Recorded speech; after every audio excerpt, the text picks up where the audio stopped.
భారతదేశం పుణ్యభూమి. ఇక్కడ అణువడువున దైవత్వం బుట్టిపడుతోంది. ఉత్తరాన అయోధ్య శ్రీరాముడి జన్మస్థానమైతే, దక్షిణాన భద్రాచలం ఆ రామయ్య కొలువైన పరమ పవిత్ర క్షేత్రం. గోదావరి తీరాన పచ్చని అడవుల మధ్య వెలిసిన ఈ ఆలయం వెనుక వేల ఏళ్ల చరిత్ర, అంతకు మించిన భక్త శిఖామణి రామదాసు త్యాగం దాగి ఉన్నాయి. అసలు రాముడిక్కడికి ఎందుకొచ్చాడు? వనవాసం సమయంలో రాముడిక్కడే ఉన్నాడా? భక్త రామదాసు పడ్డ కష్టాలేంటి? తానీషాకు రాముడు ఎలా దర్శనమిచ్చాడు? ఈ విశేషాలన్నీ నేటి మన వీడియోలో వివరంగా తెలుసుకుందాం. భద్రుడి తపస్సు, క్షేత్రపురాణం. ముందుగా ఈ ప్రాంతానికి భద్రాచలం అనే పేరు ఎలా వచ్చిందో చూద్దాం. మేరుపర్వత రాజకుమారుడైన భద్రుడు శ్రీరాముడికి పరమభక్తుడు. త్రేతాయుగంలో రాముడు వనవాసం చేస్తున్న సమయంలో భద్రుడు రాముణ్ణి తన శిరస్సుపై కొలువై ఉండమని కోరుకున్నాడు. అప్పుడు రాముడు, భద్రా, ఇప్పుడు నేను సీతమ్మను వెతికే పనిలో ఉన్నాను. రావణ సంహారం తర్వాత మళ్లీ వచ్చి నీ కోరిక తీరుస్తాను అని మాట ఇచ్చాడు. కాని రాముడు తన అవతారం ముగించి వైకుంఠానికి వెళ్ళిపోయాడు. అయినప్పటికీ భద్రుడు తన తపస్సు ఆపలేదు. తన భక్తుడి మాట నిలబెట్టుకోవడానికి శ్రీమహావిష్ణువు స్వయంగా వైకుంఠం నుండి దిగివచ్చి సీతాలక్ష్మణ సమేతుడై భద్రుడికి దర్శనమిచ్చాడు. అలా భద్రుడి కొండపై వెలిసిన రాముడే ఈ భద్రాద్రి రాముడు. వైకుంఠరాముడి అరుదైన రూపం. సాధారణంగా మనం చూసే రాముడి విగ్రహాల్లో 2 చేతులు ఉండి ధనుర్బాణాలు పట్టుకుని ఉంటారు. కాని భద్రాచలంలో రాముడు వైకుంఠరాముడిగా దర్శనమిస్తాడు. అంటే విష్ణుమూర్తిలాగే 4 చేతులతో, అంటే చతుర్భుజాలతో శంఖుచక్రాలను ధరించి ఉంటాడు. ఒక చేతిలో విల్లు, మరో చేతిలో బాణం పట్టుకుని ఉంటాడు. సీతమ్మవారు రాముడి ఎడమ తొడపై కూర్చుని ఉండగా లక్ష్మణస్వామి ధనుర్ధారి అయి పక్కన నిలబడి ఉంటాడు. ఇలాంటి అద్భుతమైన విగ్రహం ప్రపంచంలో మరెక్కడా మనకు కనిపించదు. ఈ విగ్రహాన్ని ఎవరూ చెక్కలేదు. ఇది స్వయంభూవుగా వెలిసిందని చరిత్ర చెబుతోంది. భక్త రామదాసు చరిత్ర ఒక ఎమోషనల్ జర్నీ. భద్రాచలమంటే మనకు వెంటనే గుర్తొచ్చేది కంచెర్ల గోపన్న అలియాస్ భక్త రామదాసు. 17వ శతాబ్దంలో నేలకొండపల్లికి చెందిన గోపన్న గోల్కొండ నవాబు అబుల్ హసన్ తానీషా వద్ద భద్రాచలం తాలూకాకు తహసీల్దారుగా పనిచేసేవారు. ఒకసారి ఆయన భద్రాచలానికి వచ్చినప్పుడు చెట్ల పొదల్లో శిథిలావస్థలో ఉన్న రాముడి విగ్రహాలను చూసి చలించిపోయారు. ఆ విగ్రహాలకు ఒక అద్భుతమైన ఆలయం నిర్మించాలని సంకల్పించారు. ప్రజల నుంచి చందాలు సేకరించినప్పటికీ ఆలయ నిర్మాణం పూర్తి చేయడానికి నిధులు సరిపోలేదు.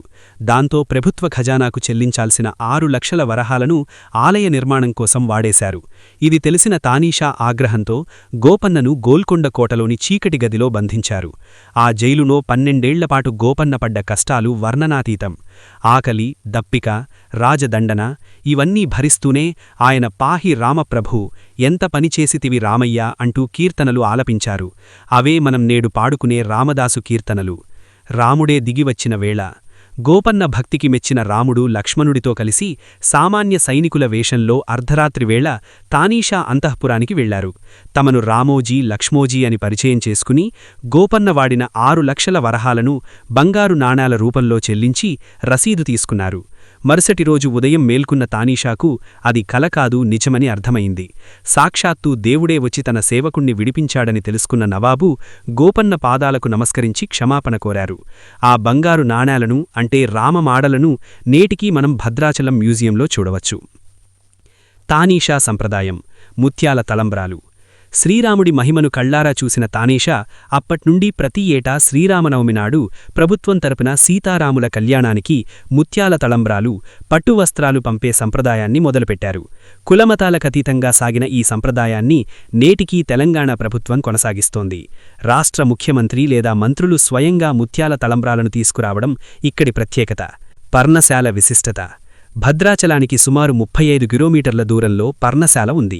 వనవాసం సమయంలో రాముడు, సీత, లక్ష్మణులు ఇక్కడే పర్ణశాల నిర్మించుకుని నివసించారని చెబుతారు.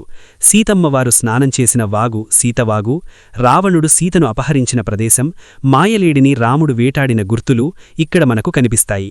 రామాయణ గాథను కళ్లకు కట్టినట్లు చూపించే ఈ ప్రదేశం ప్రతి ఒక్కరూ చూడదగ్గది. శ్రీరామనవమి వేడుకలు. పానకం, వడపప్పు. భద్రాచలంలో నవమి వేడుకలు అత్యంత వైభవంగా జరుగుతాయి. లక్షలాది మంది భక్తులు గోదావరిలో పుణ్యస్నానాలు ఆచరించి కళ్యాణ మహోత్సవాన్ని కనులారా వీక్షిస్తారు. ఇక్కడ ఇచ్చే పానకం, వడపప్పు ప్రసాదం వెనుక ఆరోగ్య రహస్యాలు కూడా ఉన్నాయి. ఎర్రటి ఎండల్లో శరీరానికి చలవనిచ్చే ఈ ప్రసాదం మన సంస్కృతిలో ఒక భాగం. భద్రాచలం కేవలం రాతి కట్టడం కాదు, అది ఒక భక్తుడి ఆవేదన, ఒక దేవుడి ఆశీర్వాదం. రామదాసు కీర్తనలు వింటుంటే మనసు పులకించిపోతుంది. రామదాసు కట్టిన కోట, ఇది రాముడేలిన తోట అన్నట్లుగా భద్రాద్రి రాముడు ఎల్లప్పుడూ మనల్ని రక్షిస్తూనే ఉంటాడు. ఈ వీడియో మీకు నచ్చినట్లయితే మీ స్నేహితులకు షేర్ చేయండి. కామెంట్ బాక్స్లో జై శ్రీరామ్ అని రాయడం మర్చిపోకండి. అందరికీ మరోసారి శ్రీరామనవమి శుభాకాంక్షలు.